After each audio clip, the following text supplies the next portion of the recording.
Hi everyone. In this set, we are given that A, B, C, D, E, F, G, H, I, J, and K are 11 friends who went to a multiplex. P, Q, and R are three movies being shown in the multiplex. The 11 friends divided themselves in three groups, and each group watched a different movie. Fine. None of the friends was alone in a group. Okay, क्या given है हमें यहाँ पर? None of the friends was alone in a group. Three movies हैं, तो हमारे three groups बनेंगे, ठीक है। और यहाँ पर हमें गिवन है none of the friends was alone in a group. Okay, mean जो हमारे ये ग्रुप्स होंगे उनमें सभी ग्रुप्स में हमारे मिनिमम नंबर ऑफ पर्संस कितने होंगे? दैट इज 2, ठीक है। The group which had fewer number of people than any other group watched movie R. Okay, following additional information is known, ठीक है। थ्री मूवीज हैं तो हमारे थ्री ग्रुप्स बनेंगे, ठीक है। पी, क्यू एंड आर ये हमारी थ्री मूवीज है, इन्हें हम एज अ ग्रुप कंसिडर कर रहे हैं, ठीक है। हमें क्या गिवन है यहाँ पर? The group which had fewer number of people than any other group watched movie R. Okay, means movie R के लिए जो ये हमारा ग्रुप बनेगा, इसमें हमारे पास मिनिमम नंबर ऑफ पर्सन होंगे, है ना। इस पर्टिकुलर ग्रुप में हमारे पास मिनिमम नंबर ऑफ पर्सन होंगे, ठीक है। एडिशनल इंफॉर्मेशन पर आते हैं। H watched either movie Q और movie R, fine. K and D watched movie Q and P, not necessarily in that order. इसको हम प्लॉट कर सकते हैं, ठीक है।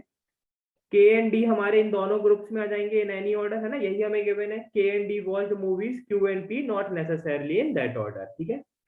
H and G watched different movies, fine. Number of friends who watched movie Q was more than those who watched movie P. Important point है, क्या given है? Number of friends who watched movie Q was more than those who watched movie P. Okay, हमें पता है group are जो हमारा means जो movie R के लिए ग्रुप होगा, इसमें मिनिमम नंबर ऑफ पर्सन होंगे। एंड यहाँ पर फोर्थ पॉइंट में हमें क्या गिवन है? Q is greater than P, है ना। और हमें ऑलरेडी पता है आर में मिनिमम है, तो हमारा जो तीनों ही मूवीज के ग्रुप्स का इक्वेशन होगा वो किस तरीके का आ जाएगा? That is Q is greater than P and P is greater than R, ठीक है। मीन्स ग्रुप क्यू है ना, जो हमारे मूवी क्यू के लिए ग्रुप होगा, इसमें मैक्सिमम नंबर ऑफ पर्सन होंगे, ठीक है। एंड ग्रुप आर में हमारे पास मिनिमम नंबर ऑफ पर्सन होंगे। E and F were in different groups. Fine. Number of friends who watched the same movie as D was less than the number of friends who watched the same movie as G. Okay, important point है, ठीक है। क्या given है? Number of friends who watched the same movie as D, है ना। Means D का जो हमारा जिस भी ग्रुप में होगा उसका टोटल काउंट है ना, उसमें टोटल नंबर ऑफ पर्सन, ठीक है। तो number of friends who watch the same movie as D was less than the number of friends who watched the same movie as G. Confuse नहीं होना है, simple language में हमें ये बोला गया है कि डी हमारा जिस भी पर्टिकुलर ग्रुप में होगा, ठीक है, उसका जो भी हमारा टोटल काउंट होगा वो हमारे जी वाले के ग्रुप के टोटल काउंट से लेस होगा, है ना। मीन जी हमारे जिस भी पर्टिकुलर ग्रुप में होगा उसका हमारा टोटल काउंट डी के ग्रुप से ज्यादा होगा, है ना। मीन हमें सिंपल लैंग्वेज में बोला गया है कि जी इज ग्रेटर देन डी, है ना। मीन इनके ग्रुप की बात हो रही है। मीन्स जी हमारा जिस ग्रुप में होगा उसमें जो हमारे टोटल नंबर ऑफ मेंबर्स होंगे वो हमारे डी के ग्रुप के टोटल नंबर ऑफ मेंबर से ज्यादा होंगे, ठीक है। अब देखो यहाँ पर मुझे पता है कि क्यू में हमारे पास मैक्सिमम नंबर ऑफ पर्सन होंगे, है ना। ये हमें यहाँ पे पता चला था, ठीक है। अब देखो, क्या मैं डी को यहाँ पर ग्रुप क्यू में ले सकता हूँ एंड के फिर हमारा यहाँ पर, है ना, यही तो हमें गिवन है, K and D P and Q में आएंगे इन एनी ऑर्डर। क्या मैं डी को यहाँ पर ग्रुप क्यू में ले सकता हूँ? नो। रीजन क्या है? क्योंकि अगर मैं डी को यहाँ पर ग्रुप क्यू में लेता हूं तो ग्रुप क्यू में तो हमारे पास मैक्सिमम नंबर ऑफ पर्सन होंगे, है ना। ग्रुप क्यू में अगर हमारे पास मैक्सिमम नंबर ऑफ पर्सन होंगे तो हम ये पर्टिकुलर केस यहाँ पर सेटिस्फाई नहीं कर पाएंगे जो हमें पॉइंट नंबर 6 में गिवन है ना। क्योंकि पॉइंट नंबर 6 में क्या गिवन है? Number of friends who watch the same movie as D was less than, है ना, was less than the number of friends who watch the same movie as G, है ना। तो यहाँ पर ये हमारा सेटिस्फाई नहीं करेगा, ठीक है। तो यहां पर हमें पता चल गया कि जी, के एंड डी हमारे मीन्स किस ऑर्डर में आएंगे, ठीक है।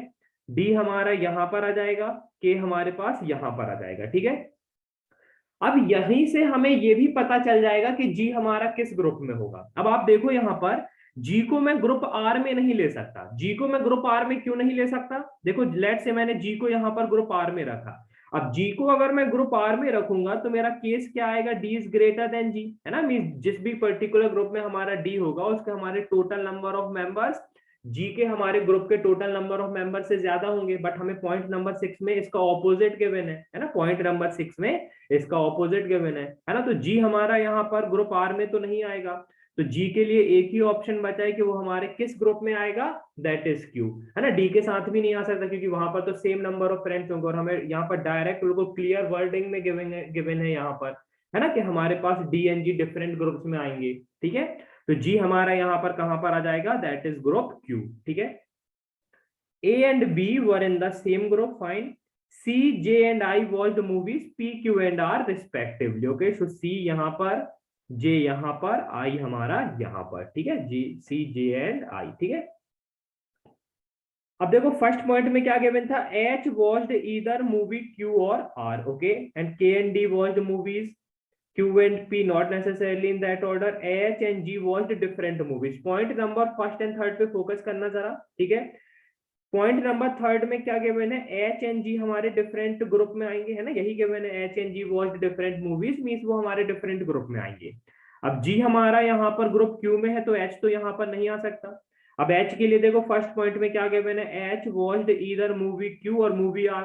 अब क्यू में तो वो आ नहीं सकता, तो एक ही ऑप्शन बचा एच के लिए, एच हमारा किस पर्टिकुलर ग्रुप में आ जाएगा, दैट इज आर, है ना, एच हमारा किस ग्रुप में आ जाएगा, दैट इज आर, ठीक है। Point number first done, second done, third done, fourth भी डन, सिक्स्थ भी डन, ओके, एंड एथ भी डन। अब हमारे पास फिफ्थ एंड सेवेंथ पॉइंट बचा है, ठीक है। फिफ्थ पॉइंट में हमें बोला गया है कि ई एंड एफ हमारे डिफरेंट ग्रुप्स में है, एंड सेवेंथ पॉइंट में बोला गया है ए एंड बी हमारे सेम ग्रुप में है ना। तो ऑब्वियस है जिसमें हम इन दोनों को एक साथ कंसीडर करेंगे, हम उसी पॉइंट से स्टार्ट करना चाहेंगे, है ना। तो ए एंड बी वाले पॉइंट से हम स्टार्ट करते हैं। अब यहाँ पर क्या गिवन है, A and B were in the same group, A and B हमारे एक ही ग्रुप में आएंगे, ठीक है, ए एंड बी हमारे एक ही ग्रुप में आएंगे, ठीक है। अब ध्यान से समझना, ए एंड बी को क्या मैं ग्रुप आर में ले सकता हूं, ए एंड बी को क्या मैं ग्रुप आर में ले सकता हूं, नो। रीजन क्या है इसका, देखो टोटल हमारे पास 11 फ्रेंड्स हैं, है ना। अब इस जिस पर्टिकुलर ग्रुप में हमारे पास मिनिमम नंबर ऑफ पर्सन होंगे, अगर उसका मेरा टोटल काउंट ही 4 हो गया, तो फिर हमारे पास पी एंड क्यू में 5 एंड 6, अगर हम मिनिमम वाला केस लें, है ना, कि मिनिमम हमारे पास 5 पर्सन है ना, तो अगर हम ये मिनिमम वाला केस लें तो 5 एंड 6, तो इसमें तो हमारा अगर आप देखें तो टोटल नंबर ऑफ पर्सन 15 हो जाएगा, है ना। Total number of person minimum कितना आ जाएगा, दैट इज 15, अगर हमने ए एंड बी को ग्रुप आर में रखा, है ना। दोबारा से रिपीट कर रहा हूं, ए एंड बी को अगर हमने ग्रुप आर में रखा तो यहाँ पर टोटल काउंट कितना है, 4, ठीक है। अब मुझे यहाँ पर गिवन है Q is greater then P and P is greater then R, है ना। तो Q का हमारा मिनिमम 6 आ जाएगा, P का मिनिमम 5 आ जाएगा, और अब मेरा टोटल नंबर ऑफ पर्सन का काउंट कितना आ जाएगा, that is 15, which is not possible, ठीक है। तो ए एंड बी हमारे इस ग्रुप में तो नहीं आएंगे, ठीक है। अब देखो यहाँ पर, क्या ए एंड बी को मैं यहाँ पर ग्रुप पी में ले सकता हूँ, है ना। लेट से मैंने ए एंड बी को यहाँ पर ग्रुप पी में लिया, ठीक है। तो यहाँ पर काउंट कितना आ गया, 4, यहाँ पर कितना है, दैट इज 2, यहाँ पर अभी तक काउंट कितना है, दैट इज 3, है ना। अभी तक मेरे 9 पर्सन यहाँ पर मैंने डिस्ट्रीब्यूट कर दिए हैं। बचा कौन हमारे पास डिस्ट्रीब्यूट करने, that is E and F, है ना। अब मुझे अगर ग्रुप क्यू को मैक्सिमम रखना है तो ई एंड एफ दोनों मुझे यहाँ पर ग्रुप क्यू में चाहिए, है ना, तभी तो ये मेरा यहाँ पर 5 आ जाएगा और मेरा ये पर्टिकुलर केस सेटिस्फाई करेगा। बट यहाँ पर देखो ई एंड एफ दोनों को मैं यहाँ पर ग्रुप क्यू में नहीं ले सकता, क्योंकि मुझे गिवन है ई and F were in different groups, है ना, ई एंड एफ हमारे डिफरेंट ग्रुप्स में है, ठीक है।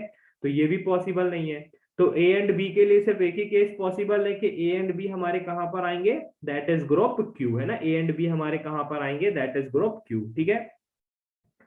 अभी तक अगर हम देखें तो 5 + 2 7 + 2 9, है ना, टोटल 9 पर्सन को हमने डिस्ट्रीब्यूट कर दिया। बचा क्या हमारे पास, ई एंड एफ, है ना, ई एंड एफ। अब अगेन देखो ई एंड एफ हमारे डिफरेंट ग्रुप्स में है ना, ध्यान से समझना, ई एंड एफ हमारे डिफरेंट ग्रुप्स में है। क्या ई एंड एफ में से किसी को भी मैं ग्रुप आर में ले सकता हूँ, थोड़ा सा सोच कर देखना, क्या ई एंड एफ किसी को, ई एंड एफ में से किसी को भी मैं ग्रुप आर में ले सकता हूँ, नो। रीजन क्या है, लेट से ई एंड एफ में से मैंने ई को यहां पर लिया, एफ को यहां पर लिया, वो मैटर नहीं करेगा, है ना, बस आप टोटल काउंट पे फोकस करिए। लेट से ई एंड एफ में से किसी को मैंने यहां पर रखा, अब यहां पर ये 3 हो जाएगा, यहां पर ये 5 हो जाएगा, यहां पर ये अभी 2 है। अभी मेरे को एक पर्सन को और यहां पर प्लॉट करना है, और मेरा जो लास्ट में केस जो सेटिस्फाई करना चाहिए वो ये है कि Q is greater then P and P is greater then R, ठीक है। अब आप देख सकते हो R का वैल्यू 3 है, Q का वैल्यू 5 है, तो P को मुझे 4 बनाना होगा, P को मुझे कितना बनाना होगा, दैट इज 4। बट मैं तो सिर्फ एक ही पर्सन को अब यहाँ पर डिस्ट्रीब्यूट कर सकता हूँ, तो 4 तो ये कभी भी नहीं बन सकता, है ना। तो ये पर्टिकुलर केस हमारा यहाँ पर पॉसिबल नहीं है। है ना मीन्स ई एंड एफ हमारे ग्रुप आर में नहीं आएंगे, और मुझे गिवन है कि ई एंड एफ हमारे डिफरेंट ग्रुप्स में है, मीन्स ई एंड एफ हमारे इन एनी ऑर्डर इन दोनों ग्रुप्स में आ जाएंगे।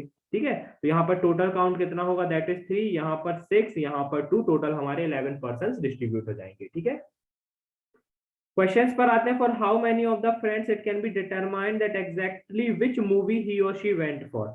ई एंड एफ को अगर हम छोड़ दें तो बाकी सभी का हम डिटरमाइन कर सकते हैं ना, तो हमारा आंसर क्या जाएगा, ऑप्शन नंबर 2।